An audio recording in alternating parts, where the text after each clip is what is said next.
Hello दोस्तों and welcome to my channel Astro Nakshatra. आज हम बहुत ही इंटरेस्टिंग टॉपिक पे बात करेंगे जिसका कि नाम है काल सर्प दोष।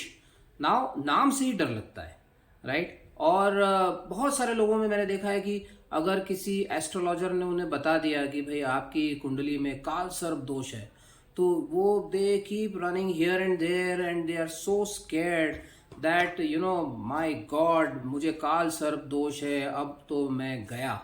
उस तरह का जो एक फियर है वो इस नाम को सुनते ही आ जाता है। लेकिन लेट मी टेल यू, ऐसा नहीं है। ये दोष उतना बड़ा भी नहीं है जितना बड़ा इसे बना दिया गया है, ठीक है। So today we will be talking in detail about the Kaal Sarp दोष। और ये टॉपिक इतना बड़ा है कि ये एक वीडियो में नहीं हो सकता था समाहित। सो मैंने सोचा है कि इस पर मैं 2 वीडियो बनाऊंगा।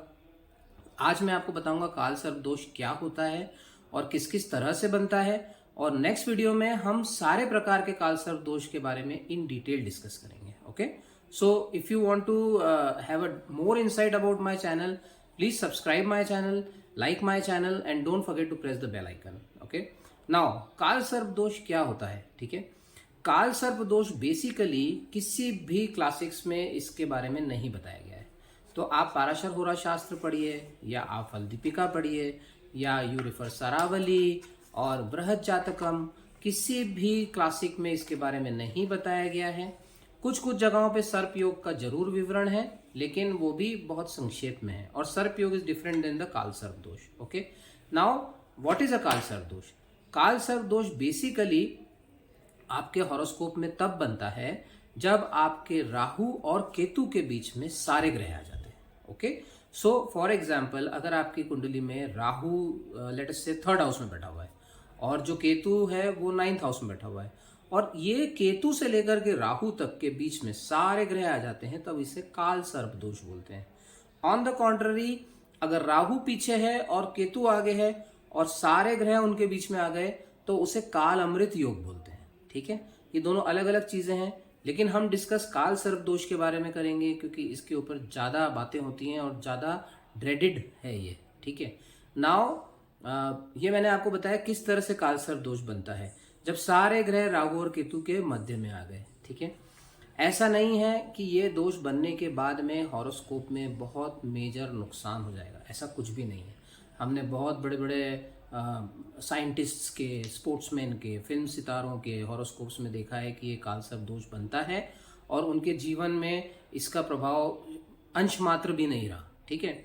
सो ये टोटली डिपेंड करता है कि आपके हॉरोस्कोप में राहु और केतु की वर्किंग कैसी है, ये पॉजिटिवली वर्क कर रहे हैं या ये नेगेटिवली वर्क कर रहे हैं।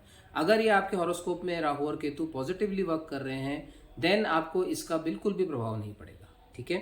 अगर ये नेगेटिवली वर्क कर रहे हैं तो भी ये जिन हाउसेस को इम्पैक्ट कर रहे हैं उन हाउसेस को जरूर क्षति पहुंचाएंगे, उन एस्पेक्ट्स को जरूर क्षति पहुंचाएंगे। उसमें भी ये देखा जाता है कि राहु और केतु की नेगेटिविटी की सीवियरिटी कितनी है, ठीक है। सो वो सब आप एक किसी क्वालिफाइड एस्ट्रोलॉजर से मिल करके और उसके बारे में आप एनालिसिस करवा सकते हैं in detail. You can get in touch with me also if you want a consultation. Okay, now briefly I tell you कितने प्रकार के काल सर्प दोष होते हैं, ठीक है। सो काल सर्प दोष बेसिकली अगर हम स्टार्ट करें तो जो पहला काल सर्प दोष होता है उसके कहते हैं अनंत काल सर्प दोष, जब राहु लग्न में बैठा है और केतु सप्तम में बैठा है। सो दैट इज द अनंत काल सर्प दोष, ठीक है। डिटेल में मैं अगले वीडियो में आपको इन सारे काल सर्प दोषों के बारे में बताऊंगा। वन मोर थिंग, काल सर्प दोष एक्टिवेट तभी होता है जब राहु या केतु की दशा या अंतरदशा चल रही है, अन्यथा ये एक्टिवेट नहीं होता। ऐसा नहीं है कि पूरी लाइफ एक्टिव रहता है। और दूसरा मेजरली देखा गया है कि बाय द एज ऑफ 36 और 38 इसका इम्पैक्ट जो है वो सिवियर होता है, उसके बाद इसका इम्पैक्ट कम हो जाता है। एक और चीज आपको ध्यान रखनी है कि जो काल सर्प दोष है ये बेसिकली लग्न कुंडली से देखा जाता है, बाकी डिविजनल चार्ट्स में काल सर्प दोष को रिफर नहीं करना चाहिए, ठीक है। सो जैसा मैं बता रहा था, पहला प्रकार का काल सर्प दोष होता है अनंत काल सर्प योग, जब राहु लग्न में हो, केतु सप्तम में हो। दूसरी प्रकार का काल सर्प दोष होता है कुलिक काल सर्प योग, जब राहु दूसरे में हो, केतु 8वें में हो। तीसरा जो काल सर्प दोष होता है उसे कहते हैं वासुकी, ठीक है। वासुकी काल सर्प दोष तब बनता है जब राहु महाराज 3rd में हो और केतु जो है वो 9th में है, ठीक है। ये सारे 12 महानाग हैं। अगर आप हमारे ग्रंथों को रिफर करेंगे ना, तो जितने प्रकार के महानाग हुए, ठीक है, हमारे जैसे कहते हैं ना नाग, गंधर्व, देव, राक्षस इत्यादि, उसमें जितने प्रकार के हमारे नाग हैं उनके नागों के नाम पर ये कालसर्प दोष है। ओके, सो जब राहु थर्ड में है, केतु नाइन्थ में है, तो वासुकी कालसर्प दोष बनता है। जब राहु फोर्थ में है, केतु 10th में है, तो शंखपाल नाम का कालसर्प दोष बनता है। जब राहु 5th में है, केतु 11th में है, तो आपका पद्म नाम का कालसर्प दोष बनता है। जब राहु 6th में है, केतु 12th में है, तो महापद्म नाम का कालसर्प दोष बनता है। Now Rahu is in the 7th, Ketu is in the 1st, so it has rotated the axis. ठीक है, राहु 7th में है, केतु 1st में है, सारे ग्रह उसके मध्य में है, तो तक्षक नाम का कालसर्प दोष बनता है।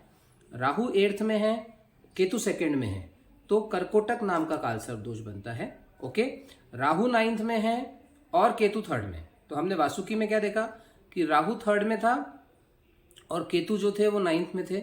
Now Rahu has come in the 9th house and Ketu has come into the 3rd house. ऐसी कंडीशन में विषधर कालसर्प दोष बनता है। जब राहु 10वें में चले जाते हैं और केतु जो है वो 4थे में आ जाते हैं और सारे ग्रह उनके बीच में आ जाते हैं, तो घातक नाम का कालसर्प दोष बनता है। अगर राहु 11th में है और sorry let me correct my self, अगर राहु 9th में है और केतु 3rd में है, तो शंखजूड़ नाम का कालसर्प दोष बनता है। और राहु 10th में है और केतु 4th में है, तो घातक नाम का कालसर्प दोष बनता है। राहु जब 11th में है और केतु 5th में है, तो विषधर नाम का कालसर्प दोष बनता है। और जब राहु 12वें में होते हैं और केतु 6ठे में होते हैं, तो शेषनाग नाम का कालसर्प दोष बनता है। ठीक है, तो ये 12 प्रकार के कालसर्प दोष होते हैं और ये जिन जिन हाउसेज में ट्रेवल करते हैं, जिन जिन हाउसेज में इनकी प्लेसमेंट होती है at the time of birth, उन सारे हाउसेज को ये इम्पैक्ट करते हैं, again depending on the degree as to how Rahu and Ketu are placed. Okay, इसकी जो जनरल रेमेडी होती है वो होती है, भाई अगर किसी को कालसर्प दोष है तो उसकी सबसे अच्छी रेमेडी होती है, उसका सबसे अच्छा काट होते हैं महादेव। ठीक है, तो वो भगवान शिव की पूजा करें, उपासना करें। इसकी त्र्यंबकेश्वर ज्योतिर्लिंग में इसकी शांति होती है, महाकालेश्वर ज्योतिर्लिंग उज्जैन में भी इसकी शांति होती है। उसके अलावा हर कालसर्प दोष की एक स्पेसिफिक रेमेडी होती है, जो मैं जब नेक्स्ट वीडियो बनाऊंगा तो मैं आपको उसमें इन डिटेल, फॉर एग्जाम्पल अगर मैं कुलिक कालसर्प दोष एक्सप्लेन कर रहा हूँ तो उसके अगर मैं इम्पैक्ट्स बता रहा हूँ, तो उसके साथ साथ I will give you certain specific remedies also for that particular kalsarp dosh. ठीक है, सो ये मैंने आज आपको बताया कालसर्प दोष क्या होता है, ये कैसे बनता है, कितने प्रकार का होता है। ठीक है, इसकी पॉजिटिविटी और नेगेटिविटी की जो गणना होती है वो बेसिकली एक योग्य एस्ट्रोलॉजर कर सकता है। ठीक है, तो वो किसी आप योग्य एस्ट्रोलॉजर से मिल करके करवा सकते हैं। ओके, और आगे के सारे एस्पेक्ट्स के बारे में ये किस तरह से सारे कालसर्प दोष फंक्शन करते हैं, ये हम डिटेल में इसके बारे में जो मैं नेक्स्ट वीडियो बनाऊंगा उसमें देखेंगे। ठीक है, so good bye for now, stay tune to my channel, thank you so much and do take care of yourself. नमस्कार।